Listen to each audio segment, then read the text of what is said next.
All right, everybody, welcome back. We're diving in today with Don't Lose Your Time. Ooh, yeah, this is a good one.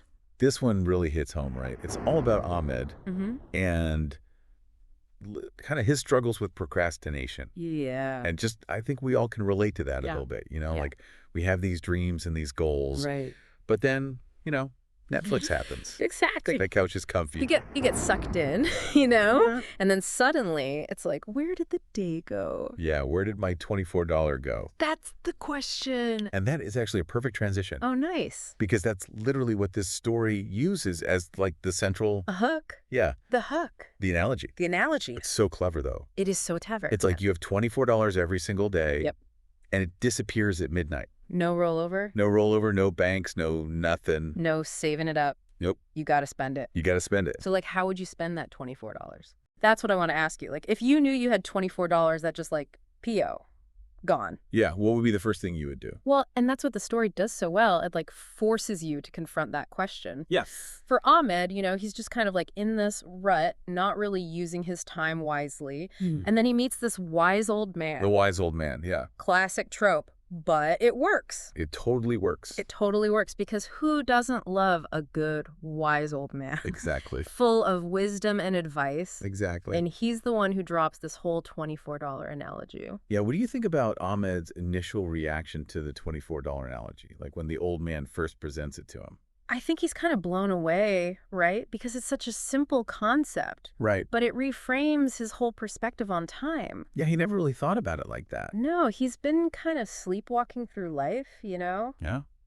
wasting time, procrastinating. And he's frustrated. Totally. Because Yeah. he wants to achieve these dreams, but he's not taking any action. Yeah, so it's like that aha moment. Exactly, like a light bulb goes off. Yeah, and it's like, all right, now I get it. So what does he do with this newfound wisdom? That's the key. Well, that's where the rubber meets the road, right? Huh. Like you said, it's one thing to have this epiphany, but how do you actually put it into practice? Right, and the story gives us like a really practical roadmap. Yeah. It's not just vague advice. No, it's literally a 3-step formula. Okay, hit me with it. What are the 3 steps? Step 1 is planning your day. Okay, classic, but crucial. Absolutely. You got to have a plan. Right, otherwise you're just reacting to whatever comes your way. Exactly. And then step 2 is focus on what truly matters. Okay, easier said than done sometimes. I know, right? Like what actually matters. So true. But the story, emphasizes this idea of aligning your actions with your values. Right. So that you're spending your time on things that actually bring you fulfillment. And move you closer to those big dreams. Exactly.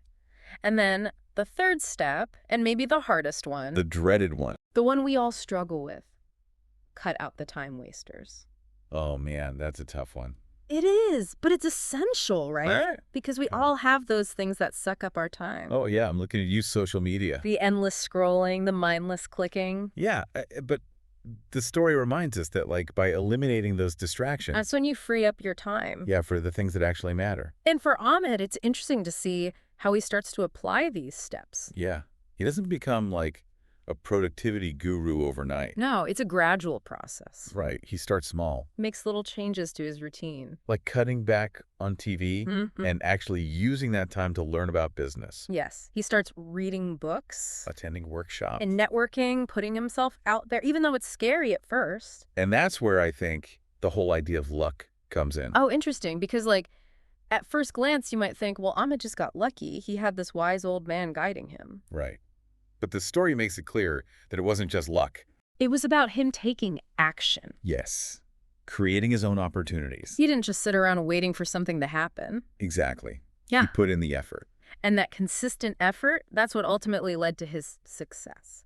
Yeah, it wasn't magic. No magic formula. Just consistent action over time. And that brings us to Ahmed's quote at the end, right? The one about the river. Yeah, I love that quote. It's so powerful. Give it to us. What's the quote? He says, "Time is like a river. You can't touch the same water twice. Don't lose your time, because it is the foundation of everything you hope to achieve." Ooh, that's deep. Right. Like, it just hits you. That imagery of the river just flowing by, never stopping. It's like a reminder that time keeps moving, Whether we're paying attention or not. and we can't get back what we've lost. So we better make the most of every moment. Yeah, so we've unpacked Ahmed's journey. We've gone deep. But now I'm curious. Hmm. What would you add to the old man's formula? Ooh, that's a good question. Okay, so we've got the plan the day, focus on what matters and cut out the time wasters. Yeah, what's your bonus rule? My bonus rule. I think I'd add Drum roll, please. make time for reflection. Ooh, that's a good one. Yeah, like not just planning for the future, but actually taking time to look back and see what's working. Yeah, like what went well. What could be improved? Celebrate those wins. Exactly. And learn from those mistakes. Because otherwise it's like we're just on this hamster wheel Just going and not really making progress. Exactly. Reflection helps us course correct, make sure we're on the right track. That's so good. I love that addition. Thanks. It's like taking inventory of your time spending, Yeah. making sure you're getting the most value out of those $24. That's the goal, right? That is the goal. To make the most of our time. And Ahmed's story is like the perfect reminder of that. It is. It's a call to action. So go forth. And spend wisely, my friends. Make the most of your $24. See you next time. Bye, everyone.